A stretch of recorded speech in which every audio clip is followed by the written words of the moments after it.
warahmatullahi wabarakatuh. Selamat pagi adik-adik. Gimana kabarnya? Semoga sehat semua ya. Nah, bertemu lagi bersama kakak. Baiklah, di sini kakak akan membahas pembelajaran tematik dengan tema bermain di lingkunganku. Hayo, siapa yang suka pembelajaran ini angkat tangan. Ya, di sini temanya bermain di lingkungan rumah. Nah, ayo simak terus adik-adik. Nah, sebelum memulai pelajaran, alangkah baiknya kita awali pertemuan hari ini dengan bacaan Bismillah. Nah, baiklah anak-anak, di sini kita akan masuk pada subtema yang pertama, bermain di lingkungan rumah. Nah, di sini ibu membagi beberapa kelompok yang harus kita lakukan di rumah. Yang pertama, mengelompokkan berbagai hal yang harus dilakukan di rumah. Yang kedua, mengelompokkan berbagai hal yang tidak boleh dilakukan di rumah. Yang ketiga, melakukan kegiatan sesuai aturan yang berlaku di rumah. Yang keempat, menemukan dan menjelaskan makna kosakata yang berkaitan dengan keragaman benda berdasarkan bentuknya. Yang kelima, menemukan dan menjelaskan makna kosakata yang berkaitan dengan keragaman benda berdasarkan wujudnya. Yang keenam, melakukan pelaporan dan pengamatan sederhana tentang keragaman benda di lingkungan sekitar. Yang ketujuh, melakukan gerak memutar badan pada permainan simpai. Yang kedelapan, melakukan gerak menekuk pada permainan kepala, pundak, lutut, kaki. Dan yang terakhir, menghitung hasil perkalian dua bilangan. Nah, setelah anak-anak mengamati apa yang ibu bacakan tadi dan mendengar apa yang ibu bacakan tadi, kan anak-anak sudah tahu ya, dalam bermain di lingkungan rumah itu terbagi menjadi beberapa faktor. Nah, di sini ibu akan membacakan atau menjelaskan ulang pengelompokan berbagai hal yang harus dilakukan di dalam rumah. Nah, dalam bermain sebenarnya itu juga ada aturannya juga loh. Setiap aturan permainan harus dipatuhin.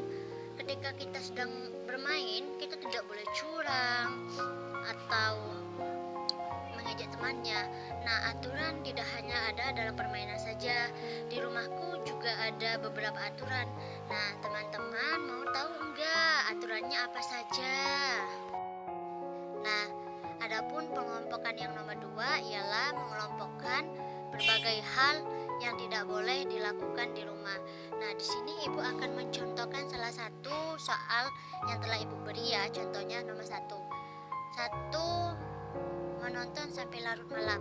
Nah, sebenarnya menonton sampai larut malam itu dibolehkan atau tidak sih? Kalau seandainya tidak dibolehkan, adik-adik bisa menconteng kotak yang ada tulisan tidak boleh dilakukan. Kalau seandainya boleh, adik-adik bisa mencontek kotak yang ada tulisan perlu dilakukan. Tapi menonton larut malam itu sebenarnya tidak boleh ya adik-adik, karena itu mengganggu kesehatan mata kita. Kita harus melakukan kegiatan yang sesuai aturan yang berlaku di rumah kita.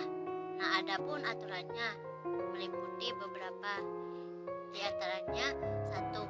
Bangun pagi pukul 5. Terus dilanjut setelah itu merapikan tempat tidur. Nah, kalau seandainya kita mau izin keluar, kita harus meminta izin dulu sebelum bepergian. Nah, dalam bermain kita tidak boleh lupa waktu. Nah, setelah makan sebaiknya kita membersihkan piring atau meja atau sendok yang sudah kita pakai tadi. Nah, kalau seandainya sudah sore, kita itu harusnya membantu pekerjaan orang tua. Nah, dan pada pukul 19.00 atau kita belajar yang rajin. Dan pada pukul 21 atau jam 9 sebaiknya kita tidur. Nah, yang selanjutnya ialah menemukan atau menjelaskan makna kosakata yang berkaitan dengan keragaman benda berdasarkan bentuk.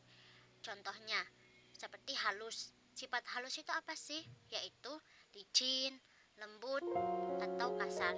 Begitulah adik-adik. Nah, jadi yang seterusnya adik-adik bisa mempelajari secara mandiri di rumah ya.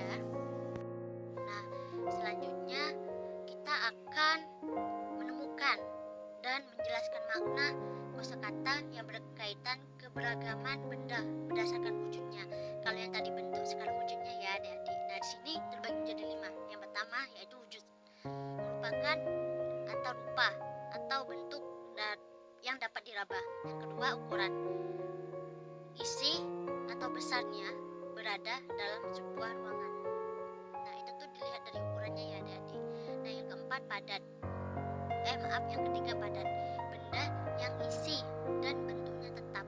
Yang keempat cair, yang memiliki sifat encer seperti air. Nah, yang kelima gas, ialah yang memiliki sifat ringan seperti udara. Nah, di sini adik-adik bisa mengamati gambar yang telah kakak berikan mengenai ruangan rumah. Nah, di rumah itu pasti ada ruang tamu, dapur, kamar tidur. Jadi, ayo adik-adik bantu meletakkan perabotan rumah baruku di tempat yang sesuai. Hubungkan dengan garis ya.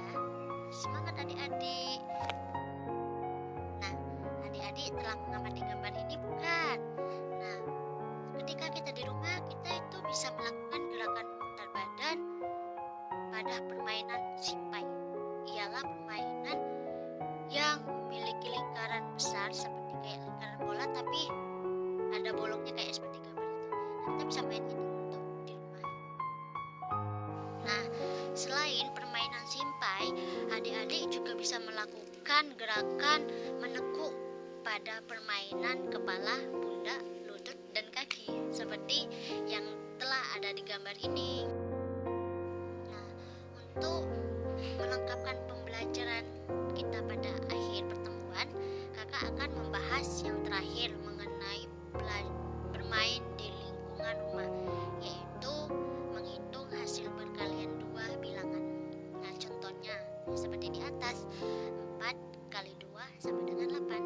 Nah, untuk soal yang di bawahnya, adik-adik tinggal menghitung gelas yang ada di atas dan dikalikan 2 ya, dan itulah hasilnya. Nah, tidak terasa ya adik-adik, kakak telah menemani kalian pada pembelajaran tematik dengan subtema 1 yang bertemakan belajar di lingkungan rumahku. Nah, tidak terasa ya Allah, sayang sekali. Dan apabila dalam pembelajaran kali ini kakak ada tutur kata yang kurang berkenan, kakak mohon maaf. Itu semuanya datang dari kakak, dan apabila ada yang betul, itu datangnya dari Allah. Marilah kita tutup pada pertemuan ke hari ini dengan bacaan alhamdulillah, alhamdulillahirabbil alamin. Akhirul kalam. Assalamualaikum